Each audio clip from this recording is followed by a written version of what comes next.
webinar on making money from membership, a simple way to scale your business. So we've got 3 people talking today to talk about different parts of different aspects to this. I don't know who knows who, so I'll introduce everybody so you know. So we're going to have Mark Jarvis first of all. So Mark Jarvis is a business mentor. He's founder of Academy for Business, scaling coach, business owner for 28 years, investor, author, speaker. The list goes on. Very involved in the business world in Lincolnshire and beyond, and very knowledgeable. And he's going to talk to us about the sort of the business case for this. And he's going to start us off shortly. We've also got Tom Stansfield here.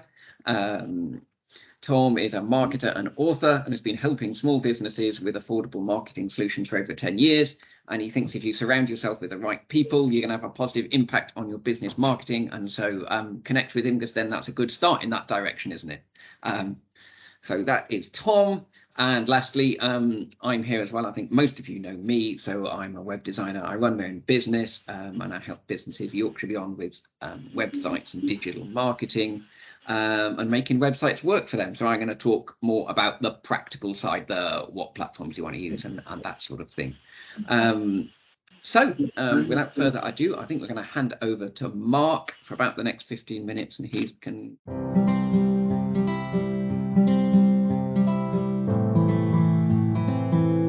So my name's Mark, as Sam very kindly introduced me. I've been a business mentor for many, many years now, and I help people to grow and businesses to scale.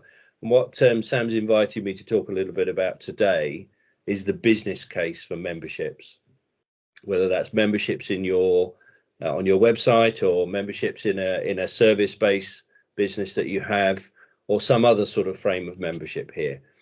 And I think, you know, the purpose really of talking about this today is really to understand how we can integrate this perhaps as a new revenue generating stream into our business. So again, I'm not entirely sure how many people are businesses here who are product based and how many people are service based. But either way, whatever you do, whatever the revenue streams that you have in your business, adding a membership stream to that spectrum of income streams that you have is a very viable way of increasing the revenue that you generate, your visibility in the marketplace, and Tom will talk us through a little bit about that in a little while. But if we think about other businesses that run membership schemes, you know, I'm drawn to all of the supermarkets. Now, pretty much all of the supermarkets have some version of membership or loyalty card or something going on there. And I'm not going to name the supermarkets for obvious reasons because we all know who they are. But there's always some level of membership or loyalty card there. You know, and these organizations, these global organizations have spent many, many years and decades and millions of pounds, billions of pounds as well, sometimes in some cases, researching the viability of adding this level of engagement with their customer base.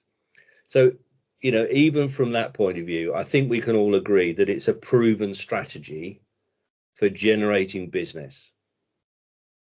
But if we think about the other end of the scale, if you like, not from the sort of the multi-million-pound businesses to the smaller and micro businesses that exist in our economy today, how can those organizations benefit from a membership engagement or membership product in their business? And for me, particularly in my business as a service-based business, I firmly believe that we're engaging and creating a community. And for me, the key benefit, or one of the key benefits of creating a membership scheme in your business, is to build in that sense of community. Because we as human beings love to be part of something. And indeed, you know, whether it's a supermarket loyalty scheme or whatever it is, we love to be part of a community. We love to be, you know, we have a community around us in the place that we live. We have our friends and our families and our neighbours.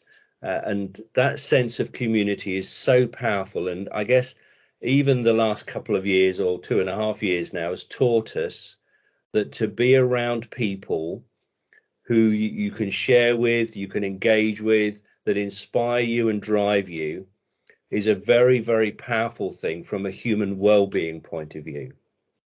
Now, I run mastermind groups and several other different things that I do in my business.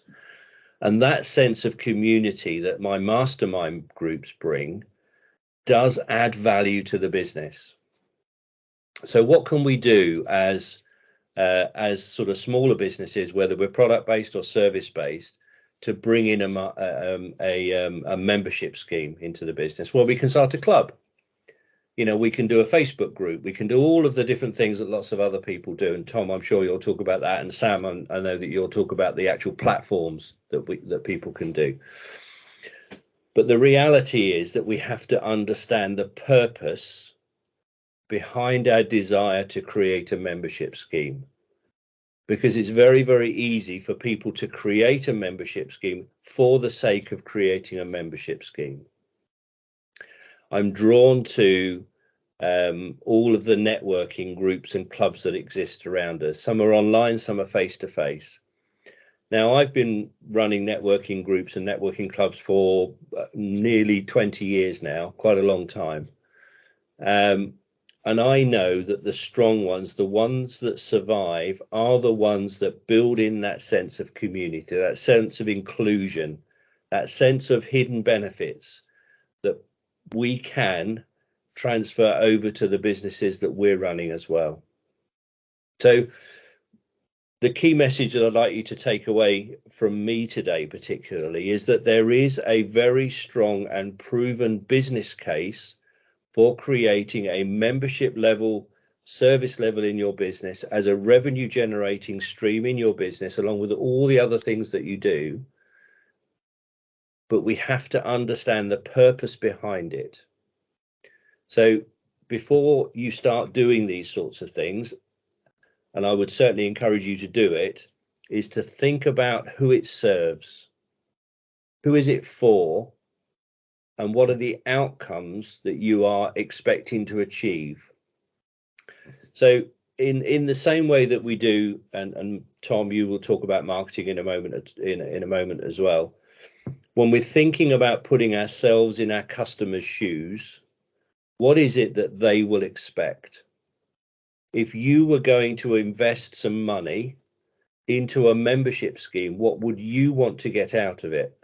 And I'm sure we're all part of a number of clubs and memberships, and whether it's a supermarket loyalty scheme or whatever it is, but we're all part of some level of community-based network or group of people. But what is it that you expect to get out of that? And if those are the sorts of things that you expect to get out from that, then surely those are the sorts of things you need to put into any platform, any membership platform that you're going to launch. Okay? And I always say to people, the easiest thing to do, as I say, just put yourself in your client's shoes, in your customer's shoes, and think about what they would expect. The final point I would like to perhaps raise for us is that if we're going to do something, whether it's a membership scheme or some other strategy we're going to do in business, is be very, very sure on, as I say, very sure on the outcomes, but be very sure you've got the time and persistence to be able to follow it through. I've seen too many networking clubs, networking groups, membership schemes that start up with the best of intentions, but yet step back or fail or close or whatever it is after a relatively short period of time. And for me, the key reason is purpose. The people involved don't have a genuine understanding of the purpose. Why are they there? What are they investing in? What is the outcome for that investment? What are the benefits to them? There's a little anagram. I'm not sure if you guys have heard it, called WIFM. What's in it for me? And I would really encourage you to start thinking about what is the purpose of your membership group? What are the outcomes for your clients? And what's in it for me? What's in it for them? Put yourself in your customer's shoes so that when you're creating this membership scheme, you've really got something that people can get behind and feel part of as a community. because it's that sense of community that people are investing in. Now, whatever fee you decide you want to run your membership scheme as, whether you want to run it as a relatively low monthly fee or whether there's a higher investment, if people are getting value for money, they will invest. But we need to understand what that value for money means for people. And again, coming back to this outcomes for people, what are they going to get out of it? Anyway, so I think that's probably all from me for now. Sam, I know that you'll pop our contact details into the chat or into a message or into a follow-up at some point, and I'm very happy to continue talking about this with people. But I hope I've shared with you just 3 or 4 little bullet points that just help you to get thinking about how you can integrate a membership scheme into your multiple revenue generators that you have in your business. And of course, it's such an important thing that we put the right content into the messaging that we're doing. Now we're moving on to content. I will hand over to Tom because Tom is the expert on content.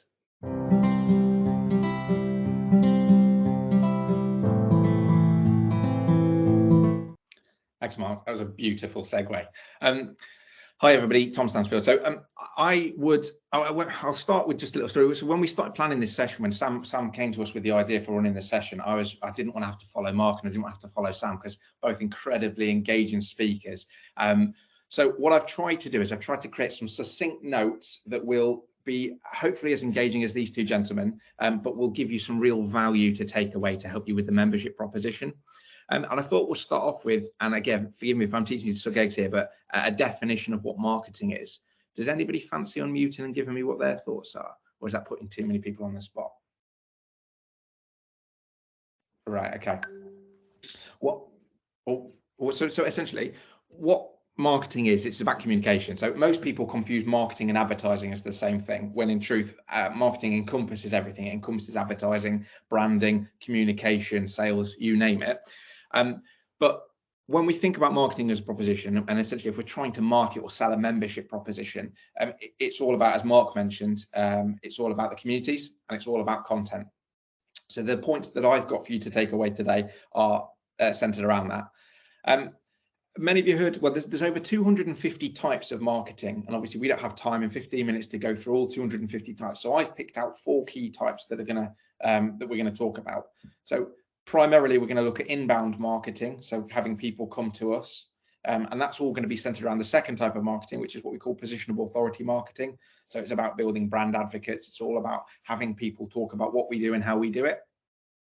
The next thing we're going to talk about systems and processes. So there'll be a little bit of outbound in there, a little bit of outbound marketing, but ultimately, as Mark says, it's about building communities. So when it comes to marketing, when it comes to selling a proposition, we need to fish where the fish are. So the people that are in your, or that you'd like within your community, you need to know exactly where they are. A little bit of market research will tell you exactly what that looks like. So we take an example. I work with lots of estate planners, will writers, people in the legal space, and their audience tends to be homeowners over the age of 55.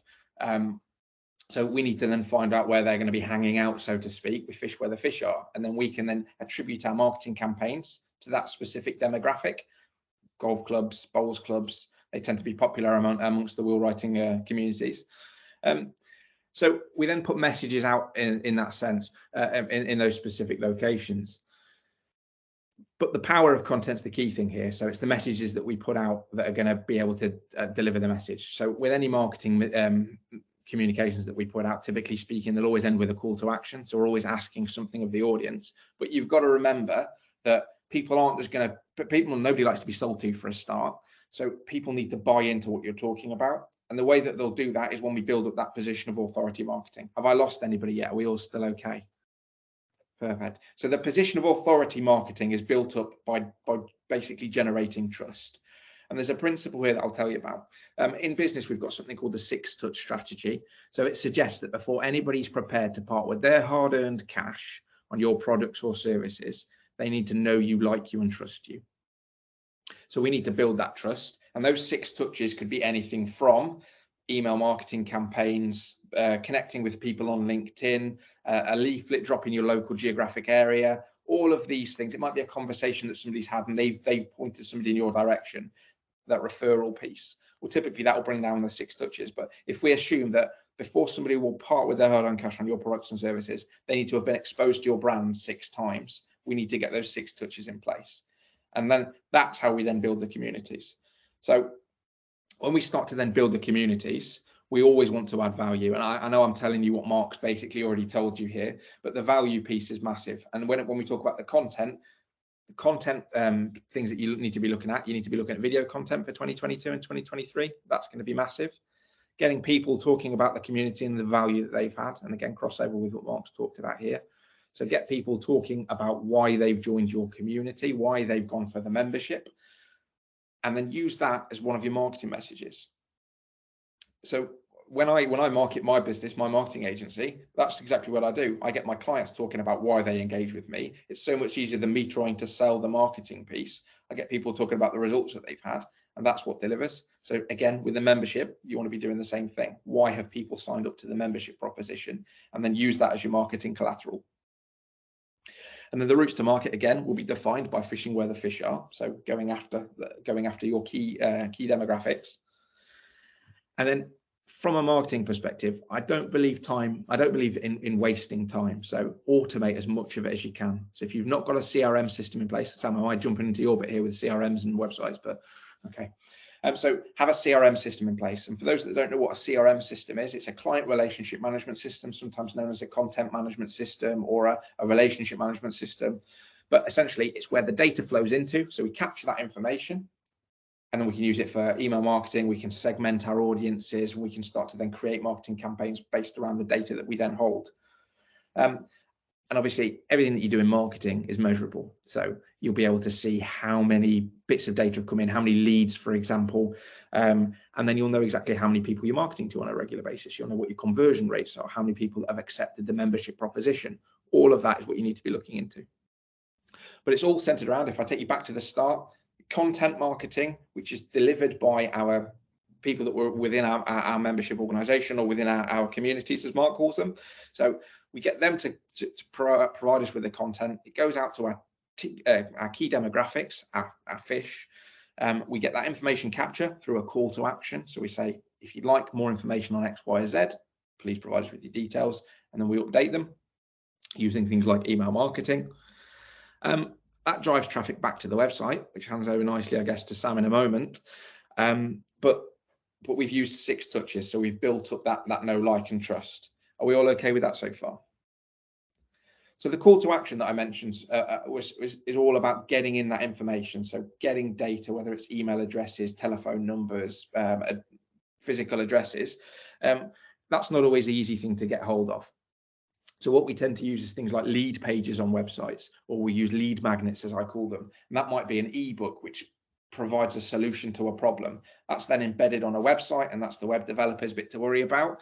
But what that then does is it gives us a nice, easy information capture source. That data then goes into our CRM system, and we can market to them at that specific point. That's going to be crucial. And what I've just basically explained to you is what we call a sales funnel. So it's nice and simple. We've got lots of information coming in, lots of leads that go into the sales funnel, and then some will drop out at the bottom once we've done that know, like, and trust, those 6 touches that we talked about. And when they drop out the bottom, theoretically, they're a client at that specific point. Now, the final point I'll talk to you about with regards to the sort of marketing proposition piece is something called owning the asset. So Mark talks to you about communities. He's talking about building those communities, adding value to those communities. Well, my philosophy is, yes, we need to do that. And what we also need to do is we need to own that community. So a brief example, I have groups on Facebook and on LinkedIn for my target audiences. And I've created those groups. And at no point in those groups do I ever sell. What I'll do is I'll share links, I'll share information, I'll give insights, I'll share interesting news stories that I've seen. And what people are then seeing is it's me that's posting that information in there. These are those touches that we need to get them across the line. And if they've seen something and they've clicked on it, perhaps it goes to my LinkedIn profile at that specific point. And then they'll see some of the generic content I put out, which again is always relevant. It's always engaging. It's video content more often than not.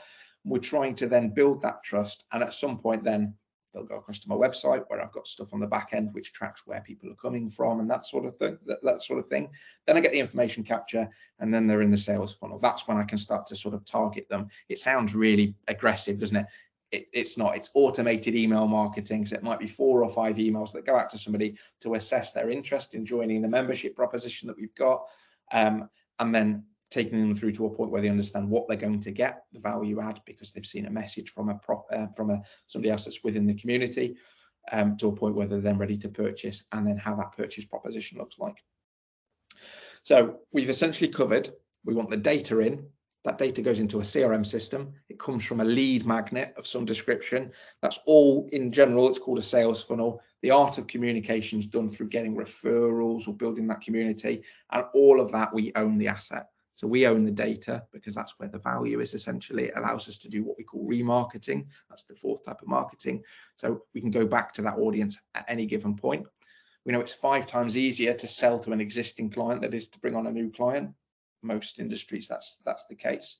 So therefore, what we want to do then is we want that data into the system so that we can increase our membership proposition. So we've got a bronze, silver, gold, whatever it might look like. We can resell to them at a specific point. We understand how they're using the membership proposition because we've got the data. Again, it's in the CRM system. And then we can go back to them at some specific point to resell, to upsell, or to remarket. And then the final point is we're sponges. I'll be honest with you, there's 250 something types of marketing. I'm not an expert on every single one of them. I don't know everything there is to know about marketing, but I try to surround myself with people who do. So when we think about referral marketing, I'm a sponge when it comes to listening to Mark's content. When it comes to things like lead magnets or websites and development, I'll be speaking to Sam all day long. But we surround ourselves with experts and people who know what we do, and just taking as much information as you can and then repurpose it. I'll be honest with you, that's a great way to get your content. So Mark's mentioned some of the supermarkets that do membership propositions. Pull bits out that you like from each specific one to define your own proposition. Then run it past an expert, say, what was your thoughts on this as a proposition? And then we can do something in marketing called A/B testing. So we can put it in front of a small audience, get an idea as to what their feedback is on it. Then we try a different, slightly tweaked version of it. That's the B, with a slightly different audience. We can see what works. We can hone that membership proposition, and then we can launch it to the market. I appreciate I talk incredibly quickly. Do we have any questions on the membership proposition, or on the marketing or the sales of the membership proposition? I've either stunned people to silence, scared people off entirely, or we're all incredibly happy with it. I'm hoping for the latter. Sam will be able to share my details after the session if anybody wants to talk about how they get their proposition to market and what that looks like. I'm a firm believer in giving you best content for free. It doesn't necessarily work when you're trying to sell a membership entirely, but we can certainly draw the information and get information captured by giving you best information for free. So with that in mind, I'm going to hand you over to Sam to talk about the actual proposition. Cool. I think Mark might have a question. His hand, is that your hand up, Mark? It is my hand up. Thank you very much for noticing. It was really just to ask Tom to confirm his advice on the email sequence. I know that you and I talk about this thing a lot, Tom, and I know that you agree, but I think it's worth clarifying for our audience here that when we're talking about a series of emails and an automated email marketing thing, it's not about sales. It's really about touch points, position of authority stuff that you've already mentioned, Tom. So I think it's worth just, if you could just go through that for us very, very briefly again, to re-emphasize that it's about touch points and creating visibility, not sales. Absolutely. So at no point during my sales process, we call it sales process, it's not sales, right? My communication journey with a prospect, at no point am I actively selling. So typically speaking, somebody's engaging with you because they're interested in a product or service that you've got, or because you've identified a problem, or they understand that there's a problem that you've got a solution to. But there's a book called They Ask You Answer by Marcus Sheridan, who talks about providing all the possible solutions, all the possible answers to questions that a prospect might have before they engage with you. So when they contact you, they're essentially a motivated purchaser. So when it comes to the email funnel, the email sequence, the automated sequence of emails that go out to a client, the first one might be, thanks for signing up to our email newsletter. here's a bit of information that you might like to know about what we do and how we do it. So that's the why piece. The second one might be, and again, with email sequences, you can start to drill down into this email will go to those who have read the first email. This email will go to those who haven't opened and responded to the first email. So you can start to define those touches to help people fall further through the funnel, so to speak. But that second one might be a little bit more. So here's a video from somebody who's in the community, who's part of our membership, who's had value from it, and this is how they're using it. So that might be the second one. The third one might be, it could be some content driven. So it could be something about, here's some information that you need to know about X, Y, or Z. And then that fourth one might be the call to action. So it might be, we've got an offer for you. It's an exclusive offer, and here you go. We'll lay it out for you. This is what the membership onboarding process looks like. And that's something that we used to use. So I used to run a membership organization within the legal sector, and we used to operate the same sort of strategies there. So we knew people were interested in what we had to say because they'd signed up to our email marketing list or whatever the case may be, but they're not ready to purchase at that point. So we need to build that trust up at that specific point. And that's what those stages within the email sequence mean. Does that make sense, Mark?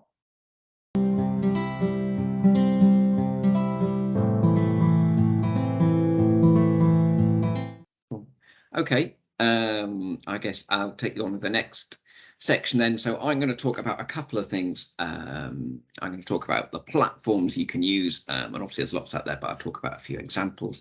I'm also going to talk a bit about how you can start and some ideas, because lots of people feel they've got to create a huge amount of content before they can move forward with this, and that stops a lot of people, and a few things like that. So I'm going to start with the platforms, and obviously there's a lot out there.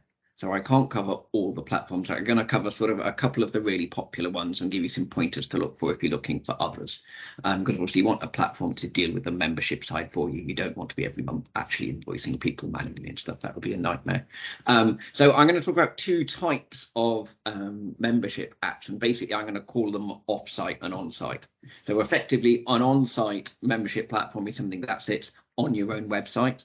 And then an off-site one is a completely independent app that does everything on its own, completely separate, where you log in and everything's on their platform.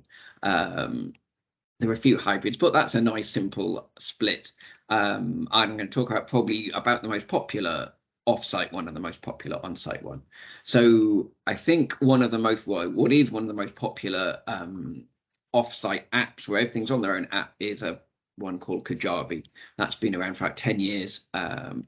It's a really good platform. It's got quite a lot of advantages to it.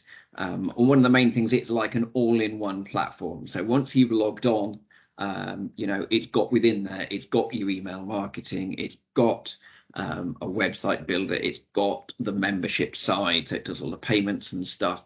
It can build landing pages and things like that. So it sort of has the marketing and the sort of website membership side all together in one place, which can be great for you. It obviously is fairly easy to use. You don't need to be technical to use it. So it's set up so anybody can go along, log in, build a membership website and get going with it. So it's got quite a lot of advantages. Deals with the membership automatically, obviously, and it's got low transaction fees. So you pay every month for the service, but when your members pay, you're just paying like the Stripe fees or the PayPal fees. They're not taking anything from your members every month. You get all the money beyond those sort of card fees.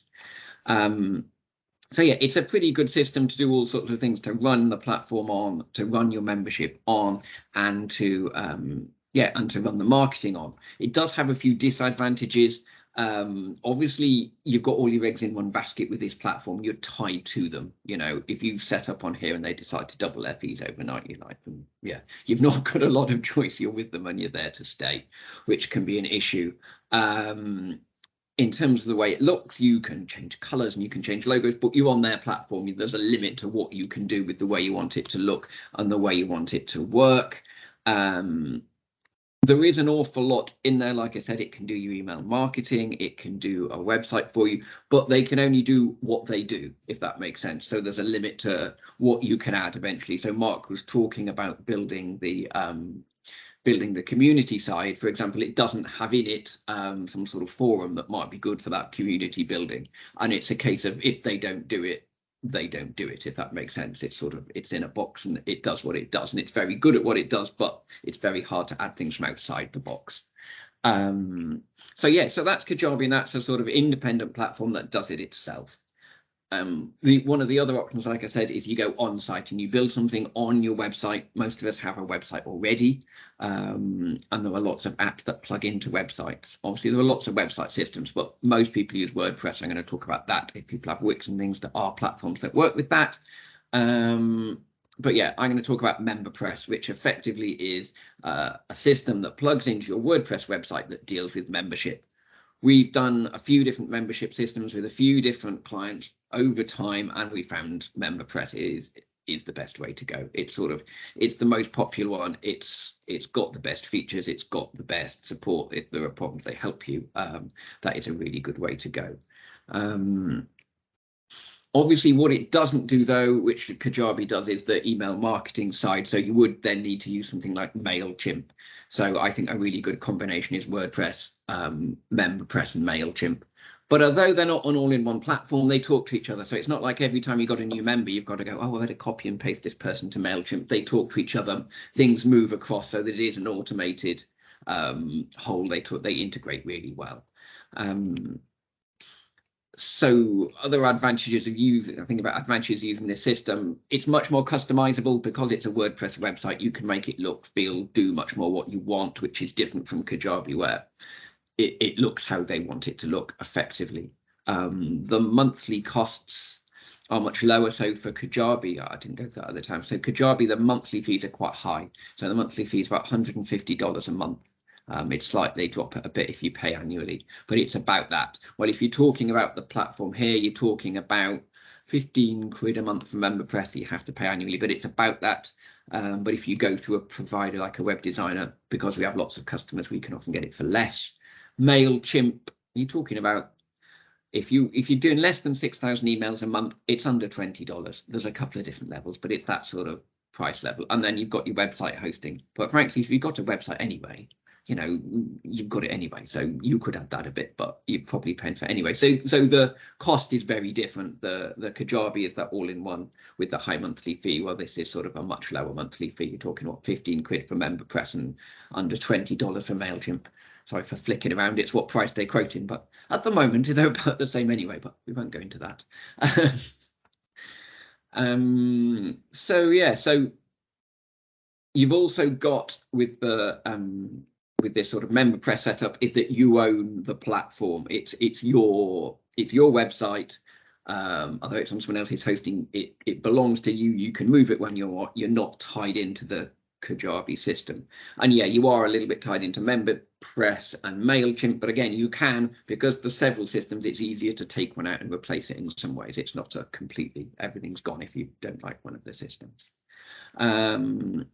So yeah, so it's got quite a lot of advantages. In terms of disadvantages, you have got the two platforms for the email marketing and for the membership, but they work pretty well together. And if you don't have a website, you are going to have to build one or get one built. So most people do. And it's probably not as simple to use. I think it's got more capability and it's got more flexibility, but it's not as simple as the Kajabi system. So yeah, they're the two. There are obviously other off-site platforms and other on-site, but I think they're the sort of main ones and the main thing. So just a few things to think about. If you find another system, a couple of things to think about is, if you're thinking of on-site, is does it work with your website? Really simple.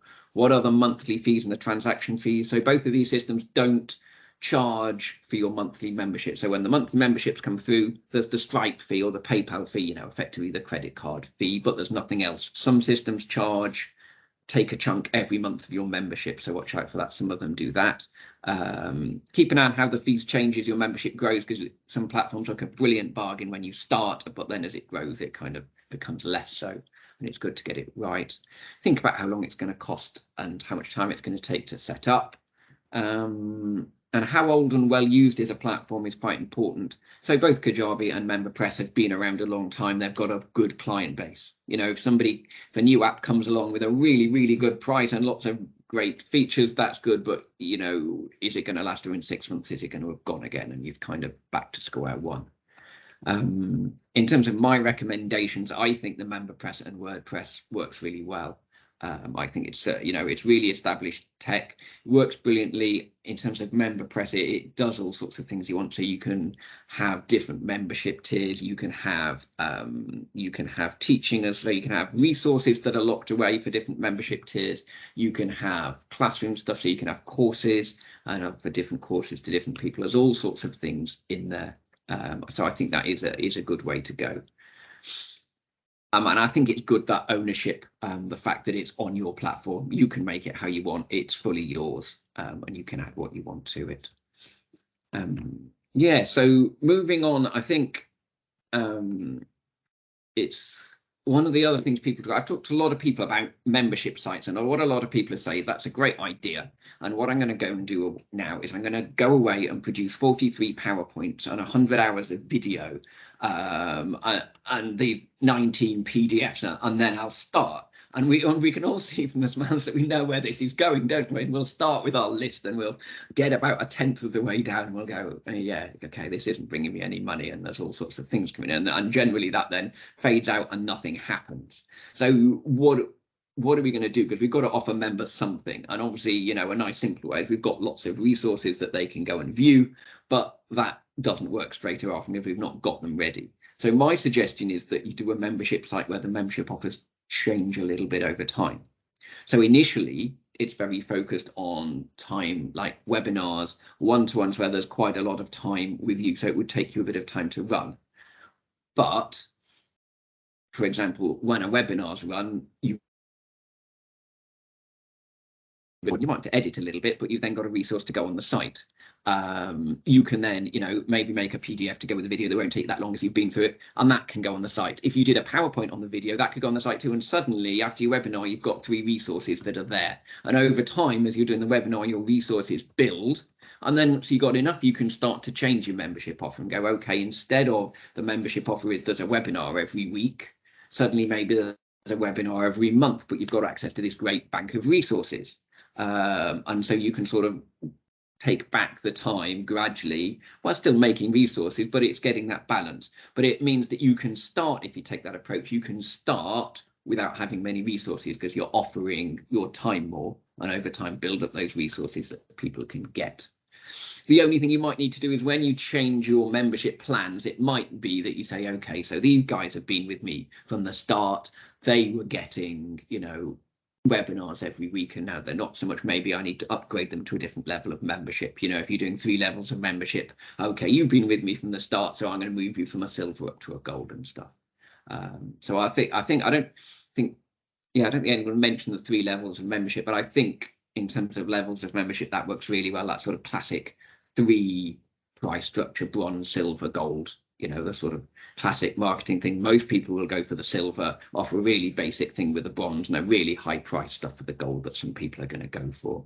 And you can change, you know, what's offered on there. It could, you know, it can be they all got off access to the same resources, but then the amount of time with you increases with the membership, or it could be a bit of mix of both. You know, something simple like the bronze get some of the resources, the silver get most of the resources and say a weekly webinar, and the gold get all the resources, a weekly webinar and a one-to-one with you once a week or once a month or something. And then a free one, I think, to tempt people into, you know, a trial or a, you know, something with a couple of resources, or maybe a 3-month trial. It depends what your membership is. Your 3-month trial's got to work where people can't just go and steal everything and leave again. It's got to, you know, work where you're tempting them in and they stay with you. So yeah, I think that's mainly what I wanted to cover. So it's thinking about what platform you use, make sure it's there for the long term, make sure it does what you want, and the pricing works for you, and think about if it's that sort of on site and you own it and you can move with it, or if you want to go for that a sort of easier all-in-one off-site option.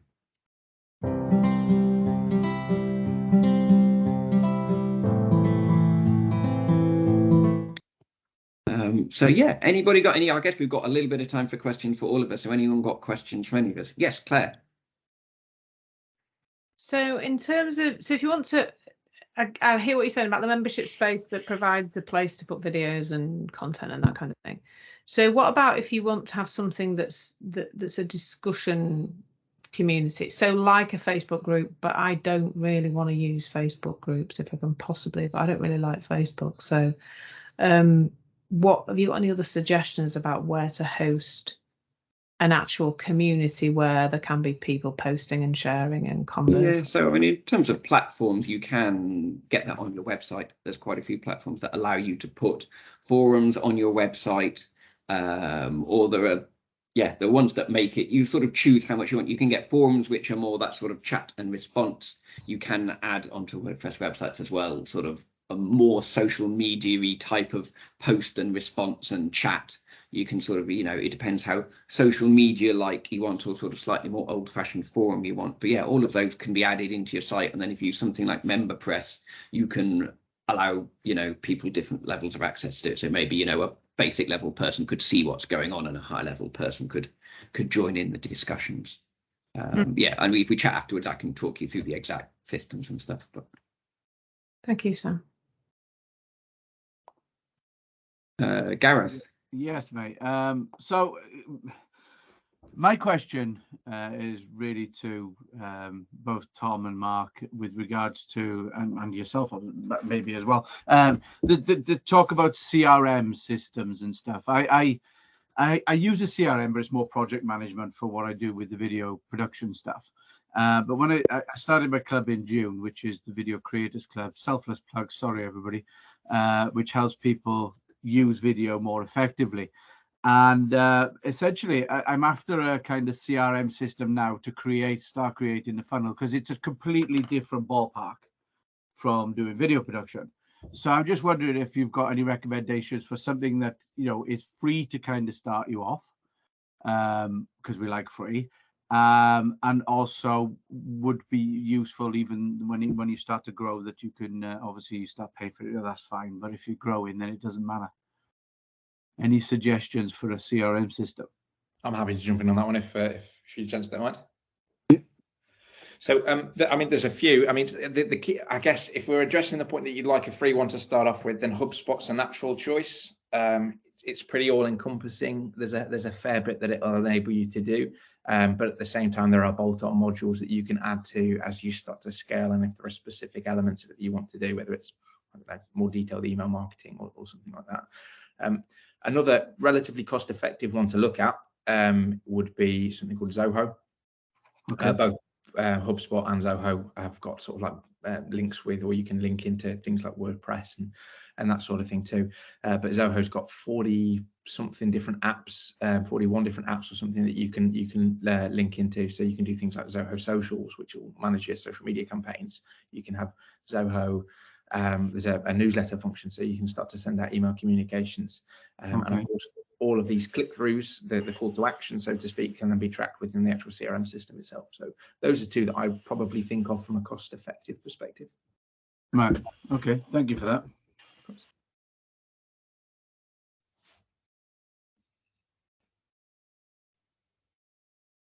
You're muted, Sam. Sorry, Ian, you got a question for us? Yeah, thanks. And again, apologies for the background. I'm not in my normal office.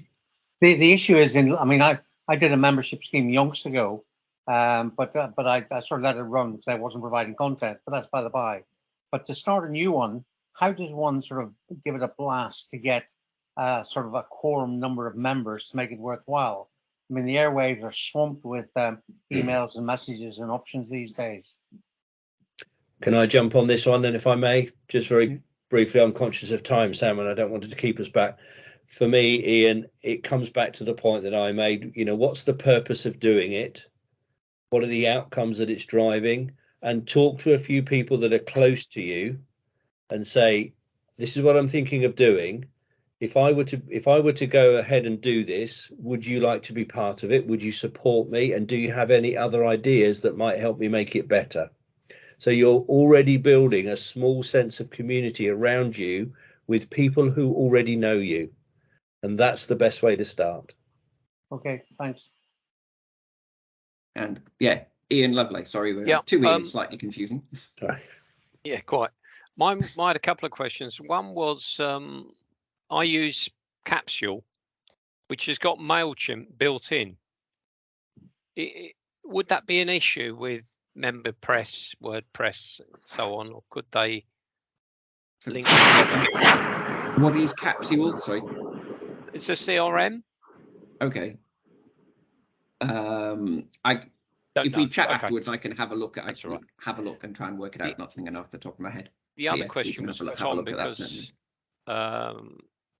I've been thinking about doing this for years with